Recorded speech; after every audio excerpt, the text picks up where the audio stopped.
संघर्ष बेटी का दिल को छू लेने वाली सच्ची कहानी किसी की आप बीती संघर्ष बेटी का समझ नहीं आता कहाँ से शुरू करूँ मेरे संघर्ष की कहानी। ये संघर्ष लड़की होने के नाते किया खासकर पाई के लिए, इसलिए मैं शेयर करना चाहती हूँ ताकि और लोग इससे प्रेरित हो सके। मेरा जन्म आपके छोटे से गांव में एक ऐसे परिवार में हुआ था जहां बेटों को ज्यादा अहमियत दी जाती है बेटी से।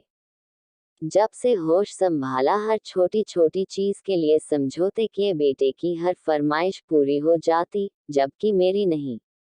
समझौते से तारीफ जरूर मिलती थी, समझौते बढ़ते गए, तारीफें मिलती गई और मेरी भावनाएं घूटती रही। फैक्ट्री में काम करने वाले मजदूर की इमोशनल कहानी मैं शुरू से ही पढ़ाई में बहुत अच्छी थी और मुझे पढ़ने का बहुत शौक था, पर मेरे रास्ते में बहुत रुकावटें आई। मेरे माँ बाप ने मेरी शादी की ठानी, उस समय मैं 10वीं कक्षा में थी।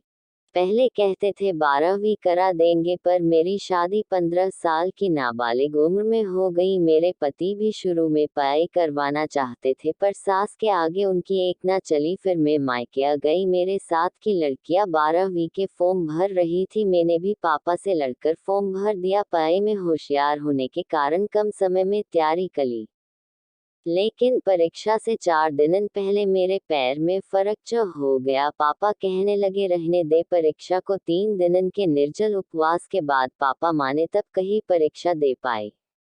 अच्छे नंबर से पास हो गई। 2 बाजों के उड़ान की कहानी, ईगल हिंदी इंस्पिरेशनल स्टोरी। 1 साल बाद ससुराल वापस आई। मैं आगे करना चाहती थी, प्राइवेट पेपर के फॉर्म भरना चाहती थी, पर पति ने मना कर दिया। सास ने बहुत डांटा, पर पति के एक दोस्त ने मुझे फॉर्म ला कर दिया। उस समय मैं गर्भवती थी तो काम के साथ साथ पति भी थी। कभी दाल सब्जी में कमी होती तो डांटा पड़ती थी सास से, वैसे भी पढ़ने का समय कम लगता था।